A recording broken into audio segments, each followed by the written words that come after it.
On 4th June 2024, 17-year-old Marcos Kipsang and his friend Stalon Kipsang embarked on a journey to Mt Elgon National Park to fetch pastures for their parents' cows.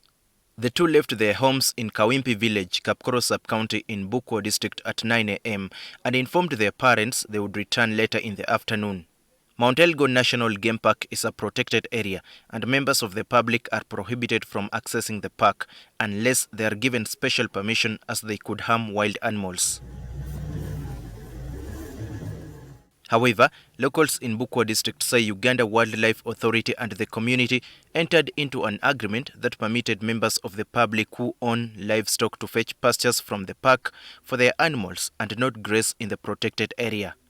It is for this reason that Marcos Kipsang and his friend Stalon Kipsang went to the game park, knowing clearly that they were doing so lawfully. The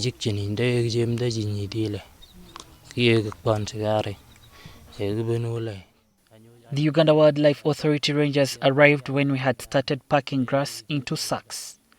They appeared as if they wanted to shoot us. The arrival of Uganda Wildlife Authority rangers scared the two friends who attempted to escape, separating from each other. Stalon Kipsang managed to escape, but Marcos Kipsang was reportedly shot and died on the spot. He was the last-born son of his widowed mother.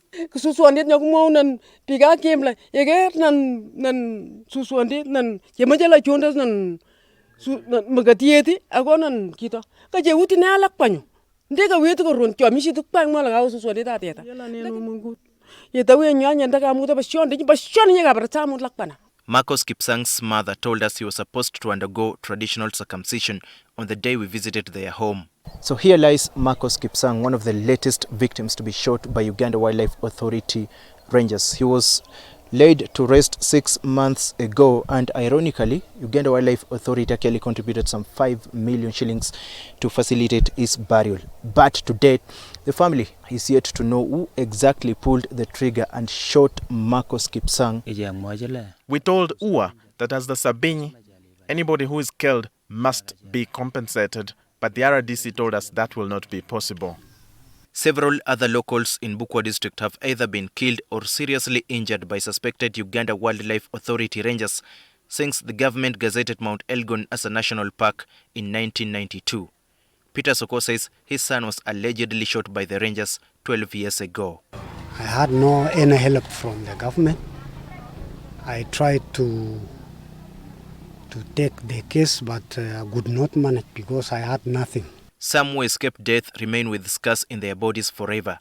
For instance, Callistus Kipsang claims he was shot by UWA rangers in June 2023 when he had gone to the park to fetch pastures for his family's livestock.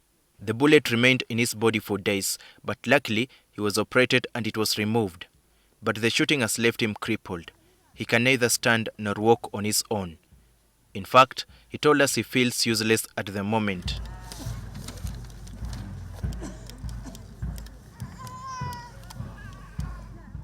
Locals also accuse Uganda Wildlife Authority rangers for allegedly extorting money from them.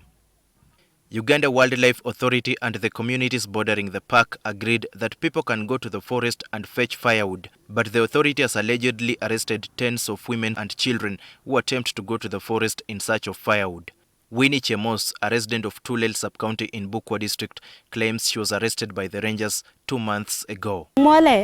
Alaka jita nganya kami nyele kapa abeta ayuit ka jema japa ala abeta ni awunya awoji bun waje sang ketok la ketangane kare ke kijang kimaje kare mia ne nye dana kai ku chiko te kare mia.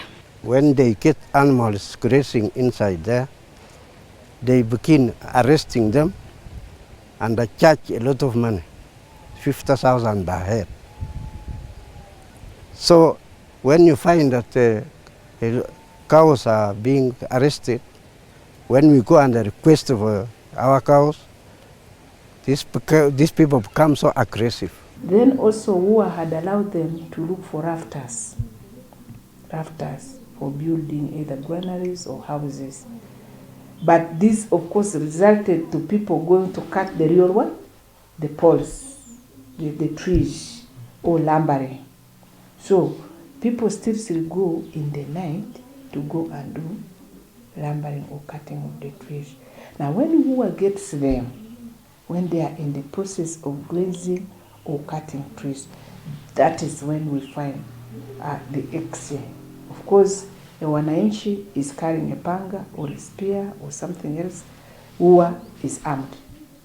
So in that process, when they see, they start running. Sometimes they start running away, and then others confront them by shooting. Uganda Wildlife Authority spokesperson Bashir Hanji acknowledges that the authority has several agreements with some groups of people bordering protected areas. However, the authority allows members of the public to only access protected areas on specific days and in groups under the watch of the rangers.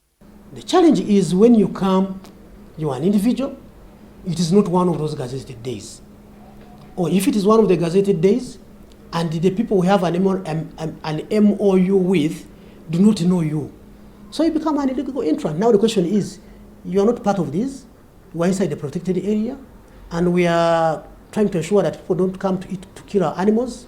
We are trying to protect the animals against poachers. Who are you? In that case, we arrest you and you explain, because that is an illegal entry. Entering a protected area without permission is illegal and punishable under the law. So, most likely the people who claim so are those who want to enter on their own at a time of their choosing, as and when they wish to enter. But those ones that we work with, those ones that we have MOUs with, you will not hear any of them complaining. We asked Hanji whether any illegal entry into the protected area warrants immediate shooting. Nobody will say, you see, we were armed when we were in a park.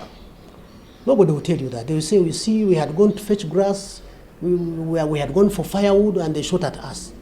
Because they will want to justify their entry, illegal as it is. So in most cases, when you hear of death, I can assure you, either there was a confrontation, someone was armed, and we have SOPs, the standard operating procedures that we use. First of all, the fire warning shots, as they ask you to put down your arms, whatever you have, So when you resist, and if in the assessment of our staff, you pose imminent danger, that leaves them with no option but to protect themselves. They also have lives to live, my brother. Even if they claim that our people retaliate, how does a person who is not armed retaliate for you with a gun? How? It doesn't make sense. We have tried to explain that, but these people have continued like they are their own government. Area leaders attribute the persisting conflicts between Uganda Wildlife Authority and communities bordering the park to lack of a clear boundary. People who hold the gun fail to use it well. So that has brought us a lot of issues. I have raised it in the House severally. I have asked government to take a step. We've asked government to arrest the culprits who have been doing this. Government would help us in terms of creating the buffer zone, because that is what would actually help us to mitigate on the sum of this issue of the having conflict between UWA and the community. So we'll be guided further by the government on how to proceed. But what we will not allow is a continued expansion of settlements inside the park. More people could continue to die or be injured in the coming days if conflicting parties do not find solutions to their differences as soon as possible. We don't want any community member to die, but also don't want any of our staff to die. We want a harmonious coexistence, live and not live. And for that to happen, people must appreciate that these people are doing their work. We are not pursuing anything personal in any of these parks. Coexistence is allowing the common man to fetch products from the forest.